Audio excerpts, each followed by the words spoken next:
हाजिर गायब किस्त नंबर 7। और रेशमा, मैंने एहतजाज किया, इन्हें मैं घर छोड़ कर आ रहा हूँ। इसने निहायत इत्मीनान से जवाब दिया। सूरत हाल ऐसी थी कि मैं एहतजाज भी नहीं कर सकता था। रेशमा का इतनी रात गए थाने में कदम रखना खुद मुझे भी गवारा नहीं था, लेकिन इतनी रात गए उसे तन्हा इस इंस्पेक्टर के साथ जाने देना फिर मुझे जुआस मिल ही गया। तो फिर तुम मुझे किस जुर्म में बंद कर रहे हो? मैंने पूछा। अगवा के जुर्म में, उसने आंखें निकालते हुए जवाब दिया। मैं रेशमा ने कुछ कहना चाहा। सब इंस्पेक्टर ने उसकी बात काट दी। आप चुप रहें रेशमा बीबी, उसने नरम लहजे में कहा। हम सब तो आपकी तलाश में बावले हो गए हैं। अब मैं छुपते छुपाते आपको घर छोड़ आऊँगा। फिर वो रहीम नामी कांस्टेबल की तरफ मुतवज्जो हुआ। ओए खड़ा मेरा बूथा क्या देख रहे हो? ले जाओ इसे और हवालात में बंद कर दो। ये कहकर उसने जीप आगे बढ़ा दी और मैं होंकों की तरह खड़े का खड़ा ही रह गया। रहीम ने मेरा बाजू पकड़कर खींचा तो मुझे होश आया। दिन को भीख मांगते हो, रात को अगवा की वारदातें करते हो, उसने गुर्रा कर कहा। तुमसे तो मैं अच्छी तरह समझूंगा। चलो। हाथ छोड़ो मेरा। मैंने झटका देकर हाथ छुड़वा लिया। मैं खुद चल रहा हूँ, मुझे सुल्तान से मिलना है। अभी निकल जाएगी सारी अकड़फो, उसने कहा। मैंने इज्जत बचाने के लिए यही मुनासिब समझा कि खुद ही अंदर दाखिल हो जाऊं। सामने वाले कमरे में हेड मुहर्रिर मौजूद था। उसने मुझे सवालिया निगाहों से देखा। मैं कुछ कहने ही वाला था कि रहीम ने तकरीर शुरू कर दी। अच्छा तो ये है जगह का मुजरम। हेड मुहर्रिर ने मेज पर जोर से हाथ मारते हुए कहा, जाओ इसे बंद कर दो, पहले मैं ज़रा इसकी तबीयत साफ करूं। रहीम ने कहा। वो शायद शाम ही से मुझ पर उधार खाए बैठा था। कोई ज़रूरत नहीं, अलिया साहब आकर खुद ही निपटेंगे इससे। हेड मुहर्रिर ने इसे डांट दिया। मैं जाकर जग्गे साहब को तलाश करता हूँ, दूसरे कांस्टेबल ने कहा। बेचारे न जाने कब से मारे मारे फिर रहे होंगे, खुदा जाने कहाँ होंगे। ठीक है तुम जाओ, हेड मुहर्रिर ने कहा। फिर वो रहीम की तरफ मुतवज्जो हुआ। इसे ले जाकर बंद कर दो। रहीम ने मुझे ले जाकर एक कोठरी में बंद कर दिया और दरवाजे पर ताला लगाकर वापस चला गया। मैंने कोठरी का जायजा लिया। वहाँ बिछाने के लिए फर्श, ओढ़ने के लिए छत और सर के नीचे रखने के लिए दीवार के सिवा कुछ नहीं था। थकन से मेरा बुरा हाल हो रहा था। नींद का तो खैर सवाल ही पैदा नहीं होता था। चुनाचों में दीवार से टेक लगाकर बैठ गया। थकन की इस कैफियत में इस तरह बैठना राहत बख्श मालूम हो रहा था। चंद ही लम्हों में मैं बेखबर हो गया, लेकिन इसका ये मतलब भी नहीं कि मैं सो गया था। खुदा जाने मुझे इस हाल में बैठे कितनी देर हुई थी कि किसी आवाज़ ने मुझे चौंका दिया। मैंने आंखें खोल दी। कोठरी के सलाखदार दरवाजे पर वही सब इंस्पेक्टर खड़ा था जिसने मुझे इस हाल तक पहुंचाया था। क्या हाल है? उसने तंजिया लहजे में पूछा। अब तो मुझे छोड़ दो, मैंने कहा। तुम्हें रेशमा ने पूरी कहानी सुना दी होगी। कैसी कहानी? मैं तो बस इसे घर छोड़ आया हूँ, जगह पहलवान था नहीं, वरना उसे संभालना दुश्वार हो जाता। तुम्हें अंदाजा नहीं कि तुमने अपनी शामत को दावत दी है। अगर तुमने सुल्तान साहब का हवाला ना दिया होता तो अब तक मैं तुम्हारा दिमाग दुरुस्त कर चुका होता। सुबह जब सुल्तान साहब आएंगे तब तुम्हारा फैसला होगा। मुझे बिस्तर तो ला दो, ये थाना है, अस्पताल नहीं, उसने तीखे लहजे में कहा। बस अब आराम करो, ये कहकर वो चला गया। मुझे कदरे इत्मीनान हो गया। सुल्तान की आमद तक तो खैरियत ही खैरियत थी। इसके बाद जो होता सो होता, लेकिन मुझे रेशमा पर बहुत गुस्सा आ रहा था। उसकी खातिर मैंने कई कुर्बानियां दी थी, लेकिन इसकी बेमहरी का ये आलम था कि उसने मेरी सफाई तक पेश नहीं की थी। बस होंठ सीकर बैठ गई थी। फिर मुझे ख्याल आया कि अगर इस वक्त मेरे पास दुआएं गियाब होती तो मैं कितनी आसानी से घर पहुंच गया होता। इसके साथ ही एक और ख्याल मेरे जहन में आया। मुझे दुआएं गियाब और इसका तरियाक खासी मकदार में हमेशा अपने पास रखना चाहिए, लेकिन शीशियाँ उठाए उठाए फिरना भी कोई मामूली अजाब नहीं था। अलबत्ता एक सूरत हाल थी। दवा को सफूफ की सूरत में तैयार करके कैप्सूल बनाने का तजुर्बा भी किया जा सकता था। मैंने तय कर लिया कि यह तजुर्बा ज़रूर करूँगा। सुना है नींद कांटों पर भी आ जाती है, लिहाजा मुझे इस मनहूस कोठरी में भी नींद आ गई। कोठरी में मच्छरों की बहुत आत थी और मच्छर भी साइज के एतबार से छोटे मोटे परिंदों जितने ही थे। इसके बावजूद मैं थकन से निडाल होने की वजह से घोड़े बेचकर सोया। सुबह किसी ने मुझे झंझोड़ कर उठाया। मैंने बौखला कर आंखें खोल दी तो रहीम को कोठरी में मौजूद पाया। चलो, तुम्हें सुल्तान साहब बुला रहे हैं। मैं खामोशी से उसके पीछे पीछे कोठरी से निकल आया। जैसे ही मैं सुल्तान के कमरे में दाखिल हुआ वो मुझ पर बरस पड़ा। क्या हो गया है तुम्हें? तुम जिन बादशाह की बदनामी कराने पर तुले हुए हो। बात भीख मांगने की हद दूर तक रहती तो गनीमत था, अब तुमने अगवा करना भी शुरू कर दिया है। क्या मैं रहीम के सामने ही अपनी सफाई पेश कर दूं? मैंने उसकी आंखों में आंखें डालकर बेहद तीखे लहजे में पूछा। वो गड़बड़ा गया, चंद लम्हे सोचता रहा, फिर इसने हाथ के इशारे से रहीम को बाहर जाने का इशारा किया। हाँ, आप बोलो, क्या बात है? वो गुर्राया। लेकिन याद रखना, इस बार मैं तुम्हें नहीं बख्शूंगा। लेकिन तुम्हें याद है मैंने पहले ही तुम्हें रेशमा के अगवा के बारे में आगाह किया था, लेकिन तुमने हमेशा के खिलाफ कोई एक्शन लेने से मंजूरी ज़ाहिर की थी। अब मैं इस पूरे वाक़े की रिपोर्ट दर्ज करवाऊंगा। मैंने तमतरा कील की मदद से रिहा कराया। अब तुम लोग मुझ पर ही इसके अगवा का इल्ज़ाम आयद कर रहे हो। उसकी अकल फूट आग की तरह बैठ गई। छोड़ो पीर भाई, गुस्सा थूक दो।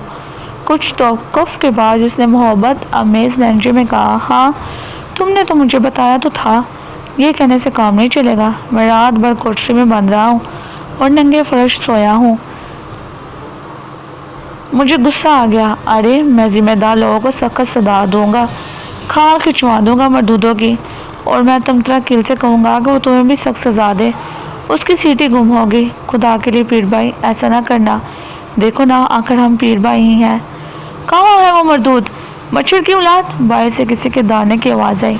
मैं इसका खून पी जाऊंगा। आवाज़ इसी कमरे की तरफ बढ़ रही थी। अगले ही लम्हे जगह दरवाजे में दाखिल हुआ। मुझे देखते ही वो बिखरे हुए सांड की तरह चिपटा। मैं बदल कर सुल्तान की ओट में जा छुपा। सुल्तान उठकर खड़ा हुआ। क्या बात है पहलवान, इतने बरहम क्यों हो? मैं इसका खून पी जाऊंगा। जगह फिर डाला और मेरी तरफ चिपटा, लेकिन सुल्तान ने उसे बाजू से थाम लिया। इसने तो गामे के चंगुल से तुम्हारी बहन को छुड़वाया है। सुल्तान ने कहा, ये मेरे पीर भाई हैं, बहुत शरीफ आदमी है। मैं खूब जानता हूँ इसे। इससे पहले भी एक बार रेशमा की वजह से मेरे हाथों पिट चुका है। सुल्तान ने यह सुनते ही मुझे घूर कर देखा। जवाबन मैंने भी इसे आंखें दिखा दी। इस वक्त असल मसला मेरी सलामती का था। सुल्तान मेरे तेवर देखकर संभल गया। आपने अपनी बहन से भी पूछा? उसने जग्गे से पूछा। मुझे तो अभी पता चला है। मैं सारी रात इसकी तलाश में मारा मारा फिरता रहा हूँ। अभी तक घर नहीं गया, लेकिन मैं जानता हूँ कि मुजरिम यही है। लेकिन पीर भाई, ऐसा नहीं कर सकते। सुल्तान ने फैसला कुन लहजे में कहा। ठीक है, मैं समझ गया कि तुम इसे बचा रहे हो, लेकिन कब तक बचाओगे? जग्गे ने धमकी दी और पाँव टपकता हुआ कमरे से निकल गया। उसके जाने के कुछ देर बाद हम दोनों सन्नाटे के आलम में बैठे रहे।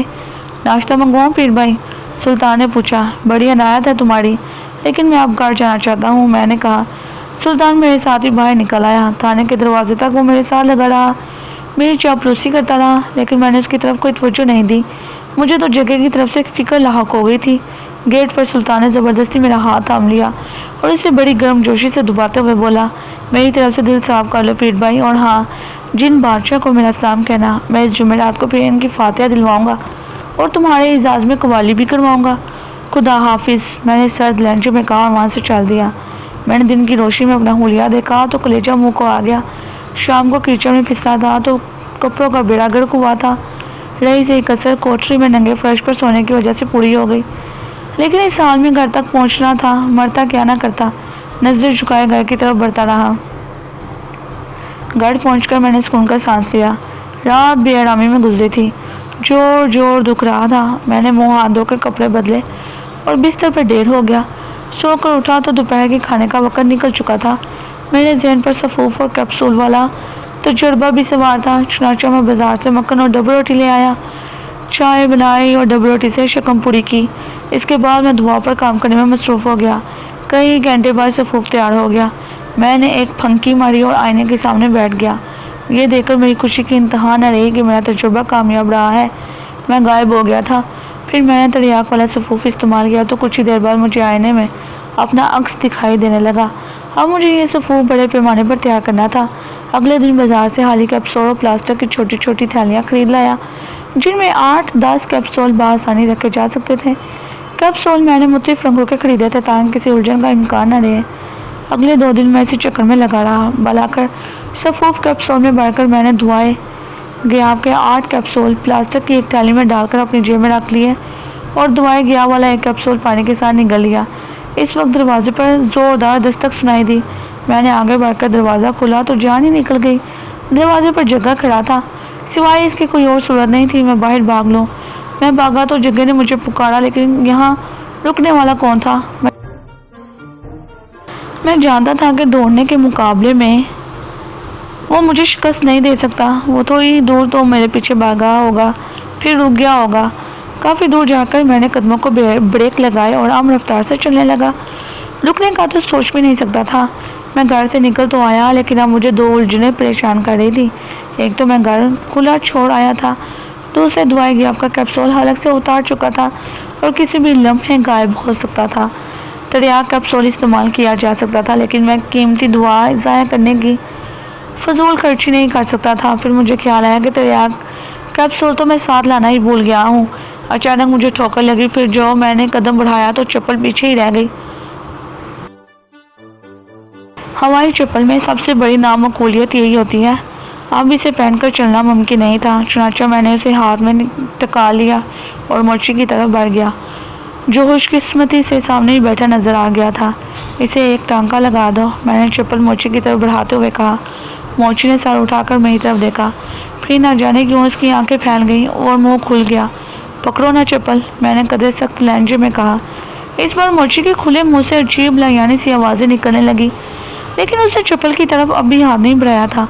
अरे यार, चप्पल की मरम्मत करोगे या नहीं, मैंने दरियाफ्त किया। ओठ खड़ा हुआ इसके जिस्म पर लर्जा तारी था। भूत भूत, उसके मुंह से पंछी पंछी आवाज़ निकली। मैंने पलट कर देखा, इधर उधर कोई नहीं था। मैं फिर मोची की तरफ मुतवज्जा हुआ और वो अब भी भूत भूत चीखता हुआ एक तरफ भाग उठा था। बाजार में इस वक्त खासी चहल पहल थी। मेरी समझ में पूरी बात आ गई, यकीनन मैं गायब हो चुका था। मोच की सरासीमगी इस बात का सबूत थी। मैं चटपटा कर रह गया।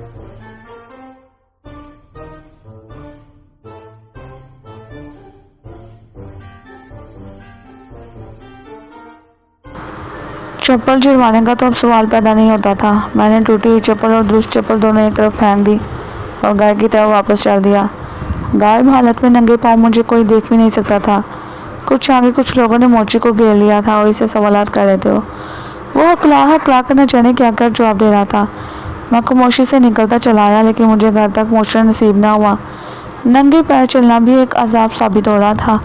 छोटे छोटे कंकर तो खैर बर्दाश्त किए जा सकते थे, लेकिन जब एक नुकीला पत्थर बुरी तरह चुभा तो मेरी जान पर बान आई। फिर मुझे ख्याल आया कि गायब होने का फ़ायदा इतना तो उठाया ही जा सकता है, किसी दुकान से अपने लिए चप्पलों की एक जोड़ी हासिल कर ली जाए। यह ख्याल आते ही मैं बाजार की तरफ चल दिया। फुटपाथ पर चप्पलों की कई दुकानें थीं। मैं एक दुकान की तरफ बढ़ गया, लेकिन वहां पहुंचकर बजाय उसके कि चप्पल उठाता मुझे अपने ज़मीर से बहस करना पड़ गई। छोटी सी दुकान थी और दुकानदार बहुत गरीब मालूम होता था। ऐसे में चप्पलों की एक जोड़ी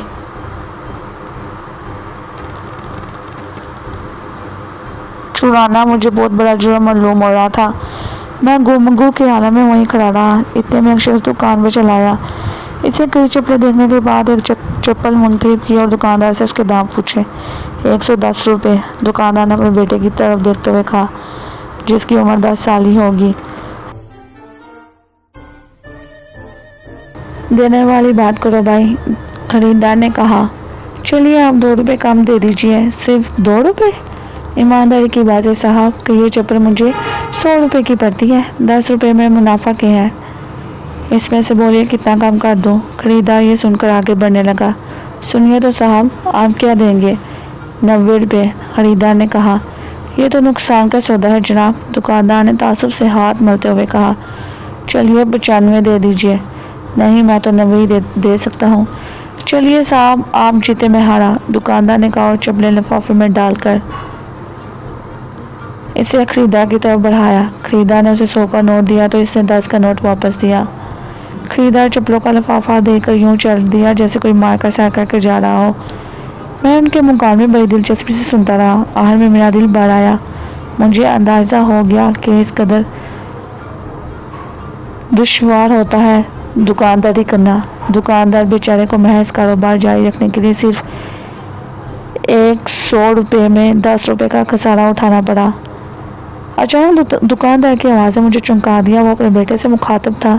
देखा बेटा, इसे कहते हैं कारोबार। आप बताओ, वो नॉवेल्टी शूज वाली दुकान भी तो अपनी ही है। आप समझे मैं इस छोटी सी दुकान पर क्यों जक मारता हूँ? मैं समझा नहीं बाबा, लड़के ने कहा। कौन मगस? यही चप्पल नॉवेल्टी शूज पर 60 रुपए की बिकती है। यहाँ मैंने एहसान करके 90 की बेची है। ग्राहक भी खुश, मुनाफा भी ज्यादा। आई बात समझ में? जी बाबा मैं समझ गया, लड़के ने इस बात में सर हिलाते हुए कहा। मेरी खोपड़ी घूम गई। आइए बाबूजी आइए, दुकानदार ने किसी से कहा। मैंने घूम कर देखा, वो एक खुश रो और खुशपोश नौजवान था। उसकी आंखों में अजीब सी चमक थी, कशिश थी। मुझे ऐसा लगा जैसे वो खास तौर पर मुझे देख रहा हो, लेकिन जाहिर है ये मेरा वहम था। घर भाड़ा तो मुझे किस तरह देख सकता था? वो आगे बढ़ा और चप्पलों की तरह मुतवज्जो हो गया। इसने एक बार फिर पलट कर मेरी तरफ देखा था। मुझे दुकानदार की बातें सुनकर सख्त गुस्सा आया था। कम वक्त किस तरह लूटमार कर रहा था। मैं इसे गरीब दुकानदार समझा था, लेकिन अब पता चला कि नॉवेल्टी शूज नामी मशहूर दुकान का मालिक वही है। मैं इसकी खातिर खामखा अपना खून जला रहा था, जमीर की मार सह रहा था। ऐसे आदमी की दुकान से तो सुने मुझे सबसे महंगा जूता उड़ाना चाहिए था। मैं चप्पलों की तरह मुतवज्जो हो गया। मैंने तय कर लिया कि आइंदा कभी हवाई चप्पल नहीं पहनूंगा। फिर चमड़े की एक नफीस चप्पल मुझे पसंद आ गई।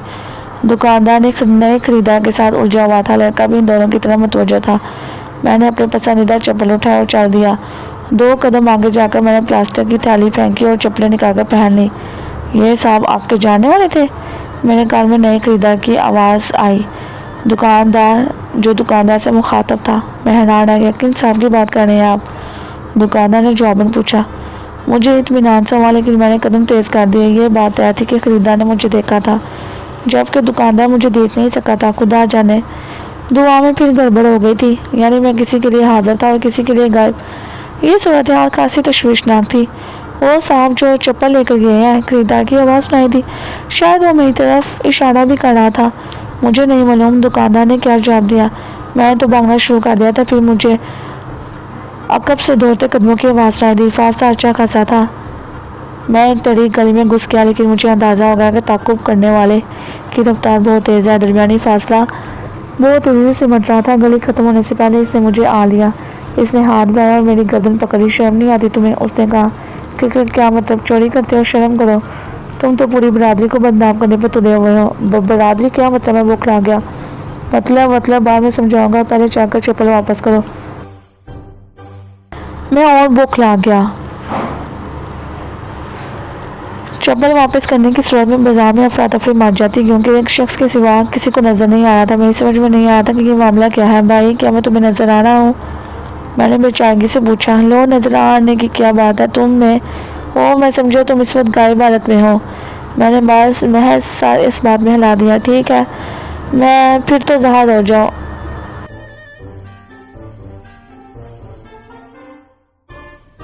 मैं इस बेदुखी फरमाइश पर शर्मसार रह गया। वो हाजिर गायब के चक्कर से भी वाकिफ था, फिर भी मैं ऐसी बेतुकी फरमाइश कर रहा था। मेरी गर्दन अब भी इसके हाथ में दबी हुई थी। मैं हाजिर नहीं हो सकता, मैंने कहा। उसका जुग्राफिया अब भी मेरी समझ में नहीं आ रहा था। बकवास मत करो, मुझसे बहानेबाजी नहीं चलेगी। उसने गिरफ्त मजीद सख्त कर दी। हाजिर हो जाओ और मेरे साथ चलो। इस शरीफ आदमी से माफ़ी मांगो और चप्पल भी वापस करो। मैं हैरान परेशान खड़ा था कि क्या करूं। दरिया की कैब सुन मैं घर ही भूल आया था। अब भला किस तरह हाजिर होता? जल्दी करो वरना गर्दन तोड़ दूंगा। इसने गिरफ्त मजीद सख्त करते हुए धमकी दी। मेरा दम घुटा जा रहा था। आखिर तुम हो कौन? मैंने झुल्ला कर पूछा। मुझे नहीं जानते? उसके लहजे में हैरत थी। मेरा नाम मुस्काईल है। चलो अब जल्दी से हाजिर हो जाओ। उसका नाम सुनकर मेरी सीटी गुम हो गई, क्योंकि वो यकीनन कोई जिन था। मैं थर थर कांपने लगा और पसीना तो गोया मेरे जिस्म से फुवारों की तरह बह निकला था। मेरा दिमाग साई साई कर रहा था। जिसम इस बुरी तरह लरज़ रहा था जैसे मैं जाड़े के बुखार में मुब्तला हूँ। इतनी खराब सूरत हाल से मैं पहले कभी दो चार नहीं हुआ था। मेरी गर्दन बदस्तूर उसकी गिरफ्त में थी। मुझे हैरत थी कि मैं बेहोश क्यों नहीं हो गया। उठा हुआ मेरे जिस्म के रख से बेख्तियार पर हैरत ज़दा दिखाई दे रहा था। ये बात मेरे हाथ में जाती थी। इंसान हर नई चीज़ और नई बात पर हैरान होता है, लेकिन ये इसकी फितरत है कि वो इसे कबूल करने में ज़्यादा देर नहीं लगाता। चुनांचे मेरे जहन ने भी मुस्काईल नामी इस जिन को कबूल कर लिया। बदन का लर्जा कम होते होते मध्यम हो गया। खौफजदा तो मैं अब भी था, लेकिन असाबी तौर पर खुद पर काबू पा चुका था। चलो, उसने मुतालबा करने वाले अंदाज में कहा। मेरी गर्दन तो छोड़ो। इसने मेरी गर्दन छोड़ दी से यकीन था कि मैं कहीं भाग नहीं सकूंगा। इस बात का मुझे खुद भी यकीन था, लिहाजा मेरे भागने का कोई इरादा नहीं था। अलबत्ता मैं कोई ऐसी तरकीब सोचने की कोशिश करने लगा जिस पर अमल करके इस मुसीबत से बाइज्जत तौर पर जान छुड़वाई जा सके, लेकिन कुछ भी नहीं सूझ रहा था। दरअसल जिनके सिलसिले में मेरा पहला तजुर्बा था। भाई, मेरी एक इल्तिजा है, मैंने अपनी गर्दन से हिलाते हुए कहा। इस मामले को यहीं ख़त्म कर दो। और यकलहत बढ़म हो गया। अगर तुम शराफत से ना गए तो उठा कर ले जाऊंगा। अच्छा, चप्पल ही वापस करनी है? मैंने पूछा। हाँ, और तुम्हें माफ़ी मांगना होगी। ठीक है, मैंने एक ठंडी सांस लेकर बसी से कहा। एक सूरत है, तुम भी गायब हो जाओ, फिर हम चप्पल चल कर चप्पल वापस कर देंगे। मैं इस मरदूद फ्रॉड चप्पल वाले से माफ़ी भी मांग लूँगा। उसने मुझे अजीब नज़र से कहा। अजीब चाहल जिन हो तुम, या फिर बन रहे हो? क्या मतलब? मतलब ये कि तुम्हें जिन्नाती उसूल भी याद नहीं है, उसने कहा। मैं मज़ीद बौखला गया। मैं अब भी तुम्हारा मतलब नहीं समझा। वाकई तुम जाहल हो, और दांत पीस कर बोला। मेरा ख्याल में तुम हम कायल बढ़ी के बेटे हो। तुम्हारा नाम तो जोहलाइल होना चाहिए। अच्छा, ये बताओ कि तुमने तालीम कहाँ तक हासिल की है? मैं बेहद फखरिया लहजे में उसे अपनी तालीम के मुतालिक बताने ही वाला था कि मुझे ख्याल आया कि मैं एक जिन से हम कलाम हूँ, और वो मुझे भी एक ही जिन समझ रहा है। शायद इसी में मेरी बेहतरी भी थी, और मैं वाकई जाहल हूँ। मैंने मस्कीन सी सूरत बना के कहा। फिर यहाँ क्यों चले आए? उसने तरहम अमेज निगाह से मुझे देखा। तुम्हें मालूम नहीं, हम हाजिर हालत में आने के बाद कम से कम 3 दिन के लिए मजबूर होते हैं। 3 दिन से पहले गायब नहीं हो सकते। मुझे हाजिर हुए अभी एक ही दिन हुआ है। मैं सोच में पड़ गया। इस मसले का कोई हल नजर नहीं आ रहा था। अगर वो गायब हो सकता तो बात फिर भी बन जाती। सोच के आ रहे हो? अब चलो। इसने मेरा हाथ आपका कहा। हाँ, अब जल्दी से हाजिर हो जाओ। हाजिर होना मेरे बस में नहीं था। अगर होता तब भी ऐसा हरगिज़ ना करता। हाजिर हालत में तो मेरी चटनी ही बन जाती, मेरा करियर तबाह होकर रह जाता। फिर मुझे दुआएगी आपका ख्याल आ गया। मैंने जेब से शीशे निकाले और नहायत अदब से एक कैप्सूल हथेली पर आकर इसकी खिदमत में पेश कर दिया। ये क्या है? उसने मुझे मशकूक निगाहों से देखते हुए पूछा। ये दुआएं हालुल मुश्किलात है।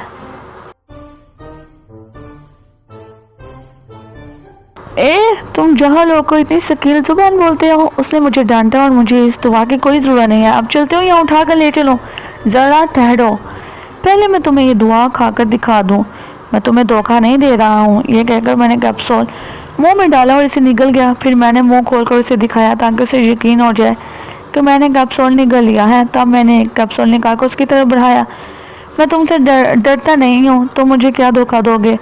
इसने कहा और कैप्सूल लेकर निकल गया। हाँ, अब चलो। अब भी उसकी बात मानने के सिवा कोई चारा नहीं था, लिहाजा उसके साथ चल दिया। मैंने कैप्सूल ये सोच कर लिया था कि मुमकिन है इस बार मैं जिनकी निगाहों से भी गायब हो जाऊं, लेकिन ऐसा नहीं हुआ। दूसरी तरफ वो भी गायब नहीं हुआ था। बहरहाल अब कुशा इस जाए मुसीबत की तरफ बढ़ रहा था। तुम हाजिर हो गए हो ना? अचानक ही इसने पूछा। हाँ, मैं हाजिर हो गया हूँ, मैंने बिला झिझक कहा और जेब से शीशी निकालकर एक और कैप्सूल इसकी तरफ बढ़ा दिया। मुमकिन है जिन होने की वजह से एक कैप्सूल इसके लिए नाकाफी हो, लिहाजा दूसरा कैप्सूल आजमाने में कोई हर्ज ना था। नहीं, अब मैं ये चीज़ नहीं खाऊंगा, उसने साफ इनकार कर दिया। खा लो, चलगोजे होते तो इससे तुम्हारी हाथ तवाज़ा करता। मैंने कहा, फिलहाल इसी से काम चलाओ, तुम्हें हज़रत सुलेमान की कसम। इसने फ़ौरन कैप्सूल निगल लिया, फिर मुझ पर आंखें टका ली। अजीब बदतमीज़ जिन हो, आइंदा कभी ऐसा ना करना। मैंने बेहद खुलूस से वादा कर लिया, आइंदा कभी ऐसा नहीं करूँगा। हम चलते रहे। अब हम इस तरीक गली से निकल आए थे। मैंने रोशनी में देखा कि मेरा साया भी गायब है और मुस्कुराइल पर मेरे 2 कैप्सूल ज़ाया हो चुके हैं। क्योंकि नतीजा नहीं निकला, वो अब भी नजर आ रहा था। तुम्हारा नाम क्या है? अचानक उसने पूछा। मैं सोच में पड़ गया। यानी अब मुझे अपने नाम का तर्जुमा जिन्नाती जुबान में करना था। मैं उब्बुल और इमरान के दरमियान मोहल्ला खोकर रह गया। मैंने तुम्हारा नाम पूछा है? उसने दुड़हाया। उमराइल, मैंने जल्दी से कहा। हम बाजार में पहुंच के कुछ फासले पर ही दुकान थी जहाँ से मैंने चप्पल उड़ाई थी। यानी मैं जाए मुसीबत के खासा करीब पहुंच गया था। मेरा हाथ तो छोड़ दो, मैंने इल्तिजा की। मैं तुम्हारे मुकाबले में दौड़ तो नहीं सकता। उसने अज़ारा मेहरबानी मेरा हाथ छोड़ दिया। मुझे आइंदा का लहा अमल तरतीब देना था। मैं इसकी रफ्तार देख चुका था। चाचा भागना फजूल था, अरे पागल था कोई। दुकानदार की आवाज़ ने मुझे चौंका दिया। अब हम दुकान के खासा करीब पहुंच चुके थे। दुकानदार पर अच्छा खासा मचुआ लगाए खड़ा था, किसी ऐसे आदमी की तरफ इशारा कर रहा था जिसका सिरे से कोई वजूद ही नहीं था। फिर अंधाधुंध भाग खड़ा हुआ। रोहे सखन उसका ईढ़ी की तरफ था। मैंने दुकान के गर्दो पेश की तफसील ज़हनशी की। दुकान से कुछ ही फासले पर एक बस खड़ी थी। मैंने दिल ही दिल में एक फैसला कर लिया। देखिए देखिए यही है। दुकानदार ने लोगों को इशारे से बताया, ज़रा आंखें तो देखिए इसकी, मेरा ख्याल है फिर गले पड़ेगा। खैर समझ लूँगा इससे भी। मैंने बड़े बड़े पागलों को सीधा कर दिया है। इतनी देर में हम दोनों दुकान पर पहुंच गए। दुकानदार भड़का हुआ दिखाई दे रहा था। माफ़ कीजिएगा जनाब, मुस्कुराइल ने बेहाल लजाजत से कहा। ये मेरे भाइयाँ बस यूँ ही शरारत से चप्पल चुरा कर ले गए, अब इसे वापस करने आए हैं। अब वो मेरी तरफ मुतवज्जो हुआ, चप्पल वापस दे दो। दुकानदार और इर्द गिर्द खड़े लोग आंखें फाड़ फाड़ कर मुस्कुराइल को मुझसे मुखातब होता देख रहे थे। फिर दुकानदार को शायद अपने दावे का ख्याल आ गया। अबे तू पागल है, तू मेरे पीछे क्यों पड़ गया है? वो धाड़ कर बोला। तमीज़ से बात कीजिए, मुस्कुराइल ने उसे डांटा। मैं बात करना ही नहीं चाहता, बस यहाँ से चलते फिरते नजर आओ। आपने हमें समझा क्या है? मुस्कुराइल ने फौरन आंखें निकाली। दुकानदार ने आओ देखा ना ताओ। जूतों की एक जोड़ी मुस्कुराइल के सर पर दे मारी। देखो इसकी आंखें देखो, ये यकीनन एक खतरनाक पागल है। ये कहते हुए वो बुरी तरह चीखने लगा। मेरे लिए ये मोहलत बहुत काफ़ी थी। मैं बस की तरफ लपक पड़ा। बस की ओट में पहुंचकर मैं अकड़ू बैठ गया और वो मंजर देखने लगा। वो सब मुस्कुराइल पर पाल पड़े थे। मुस्कुराइल पिट रहा था, वो इधर उधर मुझे तलाश कर रहा था। साथ ही वो उमराइल उमराइल कहकर मुझे पुकार रहा था। इस हमाकत पर उसकी मरम्मत की रफ्तार और तेज़ हो गई। वो यकीनन कोई बेहद शरीफ जिनज़ादा था, क्योंकि वो अभी तक जारहियत पर नहीं उतरा था। पिट रहा था और होंगों की तरह चारों तरफ मुझे तलाश कर रहा था। मैं बस की ओर से निकलकर फरार हो सकता था, मगर मैं कोई खतरा मोल लेने के मूड में नहीं था। अगर भागते हुए इसकी नज़र मुझ पर पड़ जाती तो मेरी खैर नहीं थी। फिर तो वो मुझे पर ताल में भी ना छोड़ता। उसकी रफ्तार तो मैं देख ही चुका था। वो इस वक्त अवामुल नास के हाथों जितनी सादत मंदी से पिट रहा था, मैं जानता था अगर मैं इसके हाथ आ गया तो वो तमाम दबी हुई जारहियत का निशाना मुझ नातवाही को बनाएगा। चुनाचा मैं अकड़ू बैठा इसकी पिटाई का मंजर देखता रहा। कुछ देर तो वो किसी सादतमंद, किसी नालायक बेटे की तरह मजमे के हाथों पिटता रहा। फिर शायद इसे अंदाज़ा होगा कि वो बेसुध कुर्बानी दे रहा है। ना सिर्फ यह कि बरादरी की इज्जत खतरे में नहीं है, बल्कि बरादरी का गुमराह फर्द उमराइल भी फरार हो चुका है। अचानक ही इसने बगटट एक तरफ दौड़ लगा दी। कुछ हज़रात ने उसका ताक़ुब भी किया, लेकिन मुस्कुराइल की रफ्तार बहुत तेज़ थी। जल्द ही वो मायूस होकर लौट आए। मैंने सुकून का सांस लिया। मैं उठना ही चाहता था, किसी ने मेरे कंधे पर हाथ रख दिया। हाथ का वज़न तो हवा के झोंके से भी ज़्यादा नहीं था, लेकिन सूरत हाल और इस पर वक़ूअ का अचानकपन, मैं जहाँ का था वहाँ रह गया। मुझ में इतनी बनी थी कि पलट कर देखता। मुझे यकीन हो गया कि वो जिन ज़्यादा मुस्कुराइल पलट आया है और अब मेरी खैर नहीं। क्या हो रहा है जानते हो? जुर्म कभी नहीं फैलता। एक बार रौब आवाज़ सुनाई दी। मैं कुछ भी ना कर सका, मेरे तो होश ही उड़ गए थे। इसी वक्त मेरी नज़र अपने सर पर पड़ गई। कम वक्त हुआ फिर धोखा दे गई थी। मौका वारदात पर पकड़े गए हो, मदाहलतकार ने कहा। फिर मैंने किन आँखियों से देखा, वो मेरे ही बराबर अकड़ू बैठ गया था। इसने हों को बेहद तवील करते हुए कहा। लाश मौजूद है। मैं बौंझ कर रह गया। पहले तो मैंने आंखें फाड़ फाड़ कर बस के नीचे देखा, लेकिन मुझे कोई लाश दिखाई ना दी। फिर इसरारी हालत में मैं मदाहलतकार की तरफ मुड़ा और बड़बड़ाया, कहाँ है लाश? बनो नहीं, ये सामने क्या पड़ा है और इसे तुम ही ने कत्ल किया है। इतनी देर में मेरे होशान ठिकाने आ चुके थे। मैंने उसे पहचान लिया। अरे मिर्ज़ा दहशत तुम?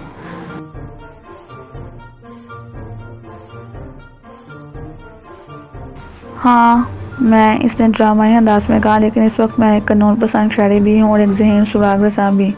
क्या मतलब? मैंने पूछा। हम दोनों अभी अकड़ू बैठे हुए थे। बको मत, इसने मुझे डांट दिया। तुम्हें इस लाश के लिए जवाबदेह होना है। ज़रा मुझे जाए वारदात का अच्छी तरह मुआयना कर दे दो। ये कहकर वह बस के नीचे इधर उधर देखने लगा। मैंने भी इसकी नज़रों का ताक़ुब किया, लेकिन मुझे कुछ भी दिखाई नहीं दिया। अब मुझे इस पर गुस्सा आने लगा। वैसे गुस्सा जानने के लिए वो बेहद मुनासिब आदमी था, बल्कि इसके तो मैं एक दो हाथ भी जा सकता था। क्या बकवास कर रहे हो तुम? मैंने उसे डांटा। तुम्हारा दिमाग खराब हो गया मिर्ज़ा दहशत, मर गया मिर्ज़ा दहशत, वो चीखा। मेरी दोस्ती के हवाले से तुम इतना संगीन जुर्म करके बच नहीं सकते। मैं कानून शिकन मुजरिमों का दुश्मन नंबर 3 हूँ। मेरा जी तो चाह के इससे पहले 2 दुश्मनों के बारे में पूछूं, लेकिन इसके चेहरे पर गहरी संजीदगी देखकर मुझे खुद भी संजीदा होना पड़ा। मैंने फिर बाइस के नीचे मुस्कुरा लाश तलाश करने की कोशिश की, लेकिन नाकाम रहा। लाश कहाँ है भाई, बुलाकर मैंने पूछ ही लिया। अब थोड़ी देर बाद तुम कहोगे कि एक हादसे के नतीजे में तुम्हारी बनाई बल्कि याददाश्त भी जान बहक हो गई है, उसने तदीदी लहजे में कहा और फिर हाथ बढ़ाया। ये रही लाश। मैंने देखा उसका हाथ ऐसे तकरीबन 1 बार ऊपर था। मैं दहल कर रह गया। कहीं ऐसा तो नहीं कि कोई शख्स गायब हालत में कत्ल कर दिया गया। और मैंने फिर मिर्ज़ा के चेहरे की तरफ देखा जहाँ संगीनी खैमाजन थी। क्या कह रहे हो मिर्ज़ा, मैंने रो देने वाले अंदाज में कहा। अब ये ड्रामा बंद करो कातिल, उसने नफरत अमेज लहजे में कहा। मुझे गौर करने दो। लिबास से तो ये जापानी मालूम होती है, लेकिन वो जुमला नामुकम्मल छोड़कर किसी गहरी सोच में पड़ गया। तो क्या लड़की की लाश है, मैंने बौखलाकर पूछा। तुमसे ज्यादा किससे मालूम होगा कातिल, उसने अपने लहजे में दुनिया भर की नफरत समो कर कहा। खां कदू खाल से तो पाकिस्तानी ही लगती है, लेकिन रंगत, इस पर फिर जुमला अधूरा छोड़ दिया गया। उसका अंदाज खुद गुलामी का सा था। रंगत अफ्रीको की सी है। मैंने उठना चाहा तो इसने मेरे हाथ पकड़कर घसीट लिया। फौरन ही इसने जेब में हाथ डालकर पिस्तौल निकालिया। खामोश बैठे रहो और मुझे तफ्तीश करने दो, इसने पिस्तौल लहराते हुए सख्त लहजे में कहा। और याद रखो, भागने की कोशिश की तो तुम्हारी तशरीफ छलनी कर दूंगा। मेरी गिग्गी बंद गई। अजीब मुसीबत में फंस गया था। कत्ल के इल्जाम में गिरफ्तारी, जबकि लाश मुझे नजर नहीं आ रही थी। मैं दिन ही दिन में दुआ को कोसने लगा। काम वक्त हमेशा गलत मौके पर दगा दे देती थी। ये मामला वैसे भी बहुत पुरस्कार मालूम हो रहा था। खून बहुत थोड़ा सा बहा है, बल्कि मुझे तो ये खून भी किसी मूढ़ का खून मालूम होता है। मिर्ज़ा दहशत की खुद कलामी फिर शुरू होगी। गोया कातिल ने इसे कत्ल कहीं और किया है और कत्ल के बाद लाश यहाँ लाकर डाल दी है। क्यों? वो अचानक मेरी तरफ मुतवज्जा हो गया। मैं क्या कर सकता हूँ, मैंने बुखला कर कहा। तुम तो आसानी से इतराफ़ जुर्म नहीं करोगे। हाँ, उसने फिर गलबन इस लाश पर नजर जमा दी जो अभी तक मुझे नजर नहीं आ रही थी। गोया लड़की ने मज़ाहमत की थी। वो बड़बड़ाया। उसके नाखून में कातिल की खाल के टुकड़े और मुतअद्दिद बाल हैं। और फिर वो मेरी तरफ मुतवज्जा हुआ। मैं लिबार्टी के मुआयने के बगैर भी ये बात यकीन से कह सकता हूँ कि बाल तुम्हारे ही हैं। उसने ड्रामाई अंदाज में मेरी तरफ उंगली उठाते हुए इंकशाफ किया। मिर्ज़ा, मेरी बात तो सुनो। मैं तो बको मत, अब तुम्हें फांसी के फंदे पर पहुंचाकर दम लूंगा। वो दारा और फिर लाश की तरफ मुतवज्जा हो गया। आला कत्ल भी मौजूद है। तेज धार चाकू लाश के जिस्म पर जख्म का निशान रीढ़ की हड्डी के 27वें और 28वें मोहरे के दरमियान है। यकीनन ये वार मोहलिक साबित हो सकता था। मैंने दोबारा बेबसी से बस के नीचे देखा, लेकिन मुझे कोई चाकू दिखाई न दिया। लेकिन मुझे शक है मिर्ज़ा और दहशत का बयान जारी रहा, बल्कि मुझे यकीन है कि ये सब मकतूला के जिस्म पर मौत के बाद लगाया गया है।